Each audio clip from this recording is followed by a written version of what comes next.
Okay, hey guys. I would like to go through this video pretty rapid. This will be the first in a three-part series on building your own Amazon or Alexa clone. Amazon Alexa clone, which essentially will run us through what is involved in coding something like that from scratch. Surprisingly, it's a small, very little amount of code, but I will spare you any codey stuff in this video. So let's just kind of get into an overview of the project. What can this project do? The actual project is called pbrain.ai. And what we're setting it to do in this video is just kind of give you a glimpse of what you get at the end. What are the features? What are the functionalities? What are the limitations? And for example, what can't we do as it currently stands? Ultimately, I would like to run something on this. A little Raspberry Pi. This is a Raspberry Pi Model 3, Model 3B rather. And nicely enough, it has Wi-Fi and Bluetooth and all that good stuff. But for the moment, we can't do that because we are limited to Chrome by the speech recognition library we're using. Long term, or maybe longer term, within the next 2 or 3 weeks, I will be putting in a system that uses offline speech recognition. So we're using PocketSphinx.js, which will allow us to do this A, without Chrome, so in Safari or Firefox or whatever, and B, headlessly. So without a web browser open, we can just start the server and get it running. So without further ado, let's go and show you what this server is all about.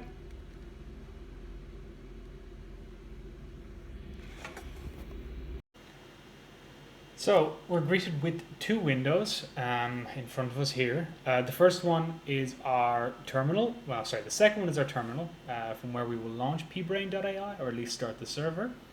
And the left is web browser.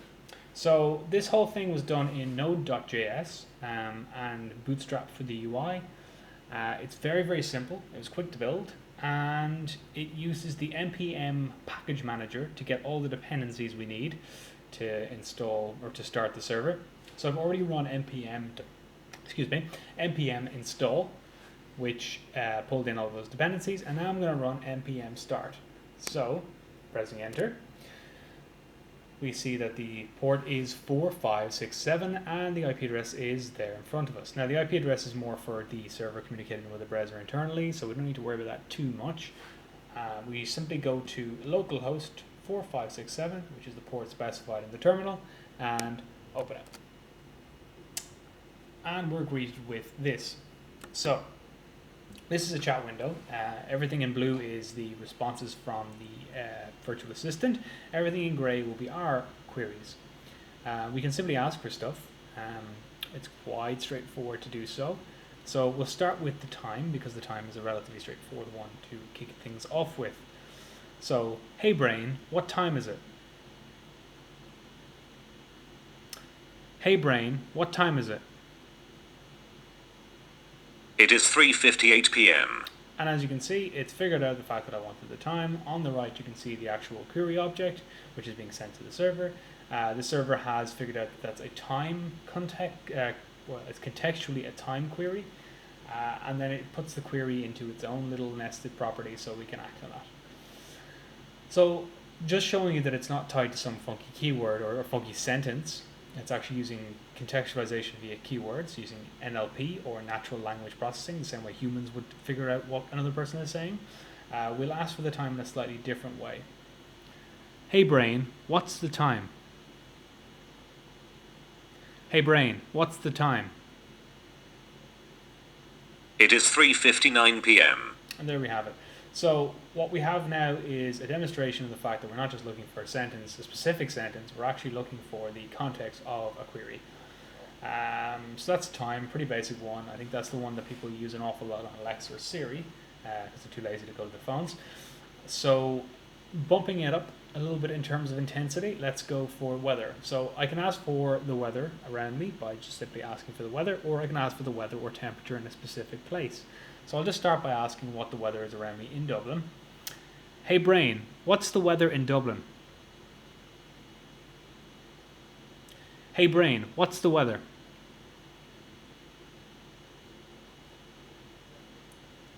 It is currently 9 degrees with drizzle. 9 degrees with drizzle. Okay, so it's figured out the fact that I wanted the weather. It knows where I am using my IP address. And there we have it. So I can ask for the temperature separately, just by asking for the same way except replacing weather with temperature. Hey brain, what's the temperature? Hey brain, what's the temperature? It is currently 9 degrees. There you go. So it's gotten the fact that I'm looking for the temperature specifically. It's gotten the fact that I wanted temperature around me, and in the case that I wanted the temperature in, say, Paris, we can do that also. So let's kick that off. Hey brain, what's the temperature in Paris? It is currently 2 degrees in Paris. And there we have it. So I can ask for a forecast as well. So let's go for tomorrow, see what's going on. Hey brain, what's the temperature tomorrow? Hey brain, what's the weather for tomorrow? It will be 7 degrees with rain tomorrow. There you go. And I can also ask for it on a given day in the week. So hey brain, what's the temperature on Friday? Hey brain, what's the weather on Friday? It will be 7 degrees with rain on Friday. And there you have it. So what that shows us is we can get forecasting, we can figure out temperatures, we can figure out in a particular place, we can figure out weather around us, all from one contextual query. So it's figuring out the kind of the meaning of what we're asking. It's figuring out the context of that query, and it's giving us a response that's appropriate to the original query's context. Pretty nice, very straightforward to do. Didn't require too much hacking to make that happen. The code could be cleaner, but sure, we'll suffer. Okay, so moving on from that, let's go for facts. If you want to look up facts, there is a skill in there which allows you to do that. Skills can be really easily added to extend the functionality of pbrain, but I'll probably cover how to build a skill in the third video, just kind of a simple hello world. In fact, I might build something that allows us to figure out what we should wear today based on the weather outside. So we already see that we can get the weather, or we can get the weather and the forecast for the next day, so why not use that in conjunction with clothing to figure out if we should wear a jacket, we should wear a hat, we should wear a t-shirt based on the weather. I think that would be a cool demo. Let me know in the comments below if you think that would be a cool demo. If there's anything specific you want me to do in demo, or for video 3 where I'm going through the demonstrative of how to build a skill, please do let me know, because I'm always open to suggestions. Okay, so let's ask for a fact. I'll start with a contentious one. Let's ask when Steve Jobs died. Hey brain, when did Steve Jobs die? Hey brain, when did Steve Jobs die?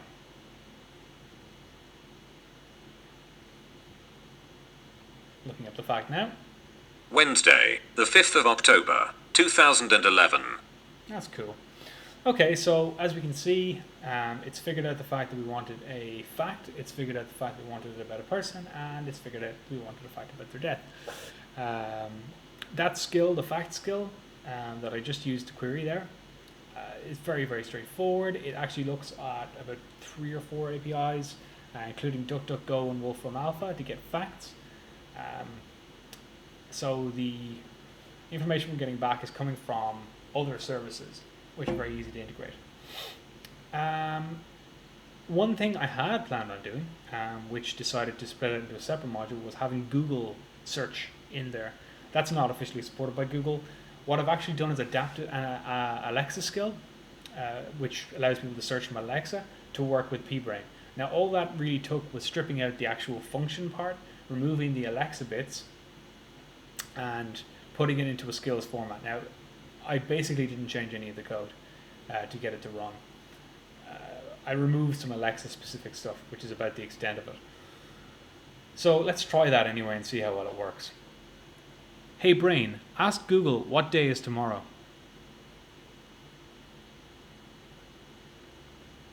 I couldn't get the answer to that on Google. Huh, interesting. Okay, let's try it again. Hey brain, ask Google when Steve Jobs died. Hey brain, ask Google when Steve Jobs died.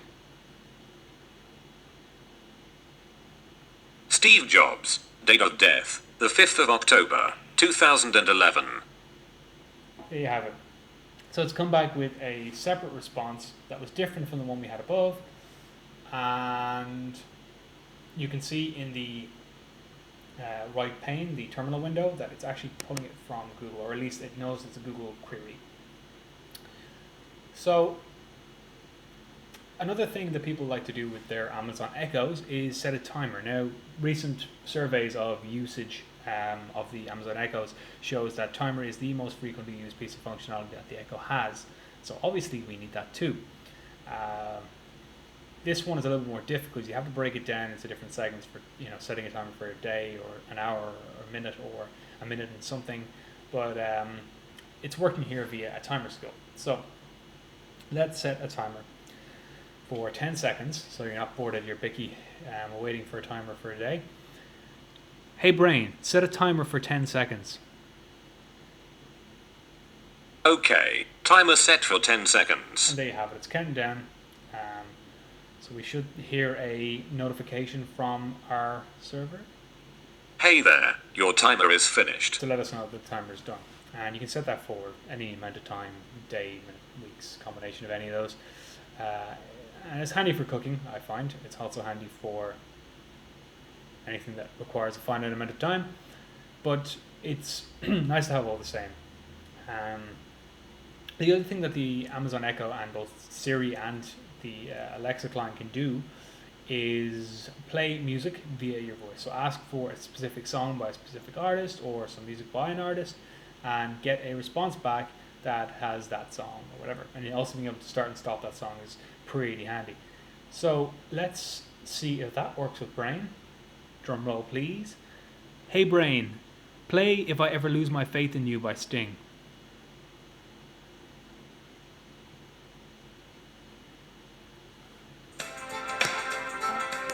And what would you know? It works. Okay, so that's basically going to YouTube, searching the query in the right format against YouTube and pulling back the best video that matches that song.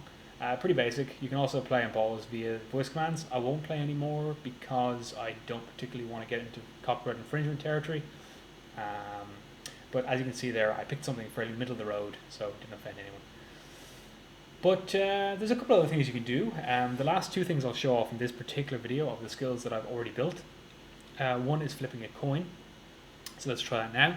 Hey brain, flip a coin. Hey brain, flip a coin. It's heads. And there you have it. So if you're in an argument with somebody and you want to, I guess, flip a coin, and you don't particularly want to actually flip a coin, you can just ask pbrain to do so for you. So let's try the last piece of functionality, which is the joke skill. The joke skill, I'm actually going to apologize in advance for this skill because it pulls jokes from a Chuck Norris jokes API. Most of them are pretty piss poor. Some of them are quite offensive. So if it falls between the two categories, I apologize profusely. If not, suck it up. Alright, so, hey brain, tell me a joke.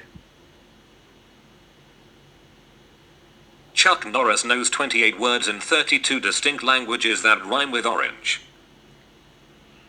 So Chuck Norris and Eminem have something in common, which is nice to know. But also that was a terrible joke, and whoever wrote that should feel bad about themselves. Anyway, that shows you that we can do jokes via our voice. We can ask for jokes via the voice controls. Yes, so that's it for the demo. So there you have it. That's a kind of a quick overview / demo of the application in action of pbrain doing its thing. I kind of want to use this time to explain some of the repeat queries that I had to make. So we're using the Google Speech API, as I mentioned, and that requires fairly constant internet connectivity to pick up on keywords. Pocket Sphinx should help that. Also, the acoustics of where I am right now. So I'm in a kind of enclosed, covey place in the room, and the acoustics are kind of adding a bit of echo to the microphone. The microphone's also a pretty stock MacBook incorporated jobby, and it's not fantastic, as you can hear with the audio quality, I'm sure. And yes, so the other thing I really want to point out is that this code is all available open source on GitHub, links to which are in the description down below. And I would encourage you to go there, pull down the repository, start the server, and play around with pbrain. If you find any issues, report them on GitHub or leave a comment below. If you would like to contribute, I would strongly suggest doing so via pull requests.